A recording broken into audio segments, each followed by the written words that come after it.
जय श्री कृष्ण। अविनाशी तू तद्विद्धि येन सर्वमिदं ततं विनाशं व्यये स्यास्य न कश्चित् कर्तुमर्हति। भावार्थ है, जो सारे शरीर में व्याप्त है उसे ही तुम अविनाशी समझो। उस अव्यय आत्मा को नष्ट करने में कोई भी समर्थ नहीं है। तात्पर्य है, इस श्लोक में संपूर्ण शरीर में व्याप्त आत्मा की प्रकृति का अधिक स्पष्ट वर्णन हुआ है। सभी लोग समझते हैं कि जो सारे शरीर में व्याप्त है वह चेतना है। प्रत्येक व्यक्ति को शरीर में किसी अंश या पूरे भाग में सुख दुख का अनुभव होता है, किंतु चेतना की यह व्याप्ति किसी के शरीर तक ही सीमित रहती है। एक शरीर के सुख तथा दुख का बोध दूसरे शरीर को नहीं हो पाता।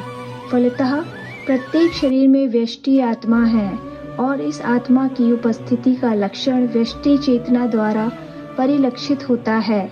इस आत्मा को बाल के अग्रभाग के 10,000वें भाग के तुल्य बताया जाता है।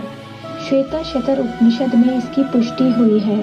यदि बाल के अग्रभाग को 100 भागों में विभाजित किया जाए और फिर इनमें से प्रत्येक भाग को 100 भागों में विभाजित किया जाए तो इस तरह के प्रत्येक भाग की माप आत्मा का परिमाप है। आत्मा के परमाणुओं के अनंत कण हैं, जो माप में बाल के अगले भाग के 10,000वें भाग के बराबर है।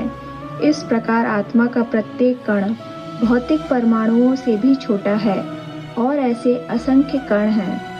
यह अत्यंत लघु आत्मस्फुलिंग भौतिक शरीर का मूल आधार है और इस आत्मस्फुलिंग का प्रभाव सारे शरीर में उसी तरह व्याप्त है जिस प्रकार किसी औषधि का प्रभाव व्याप्त रहता है।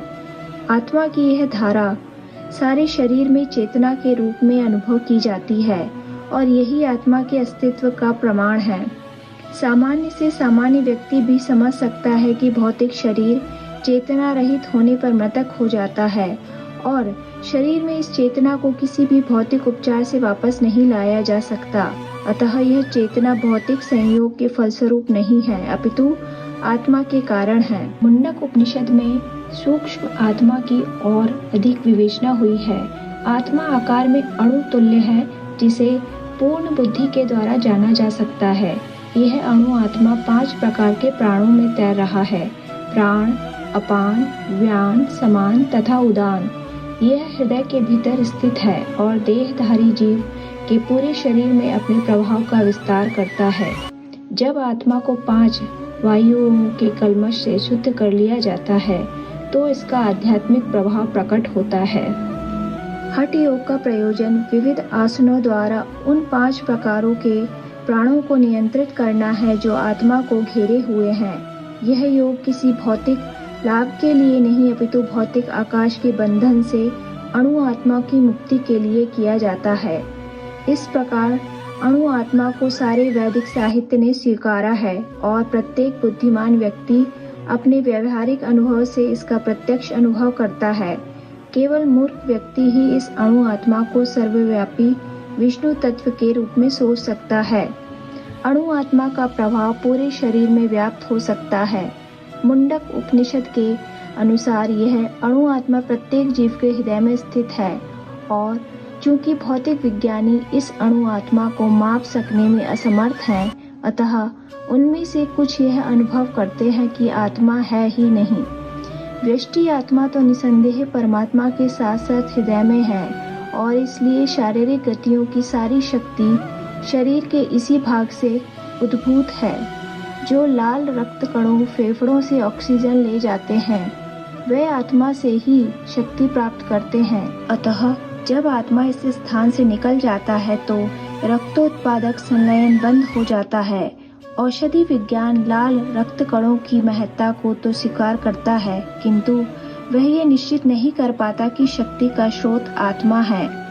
जो भी हो, औषधि विज्ञान ये स्वीकार करता है कि शरीर की सारी शक्ति का उद्गम स्थल हृदय है। पूर्ण आत्मा के ऐसे अणु कणों की तुलना सूर्य प्रकाश के कणों से की जाती है।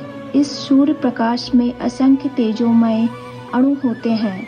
इस प्रकार परमेश्वर के अंश उनकी किरणों के परमाणु स्फुलिंग हैं और प्रभा या पराशक्ति कहलाते हैं। अतः चाहे कोई वैदिक ज्ञान का अनुगामी हो या आधुनिक विज्ञान का, वह शरीर में आत्मा के अस्तित्व को नकार नहीं सकता। भगवान ने स्वयं भगवत गीता में आत्मा के इस विज्ञान का विशद वर्णन किया है।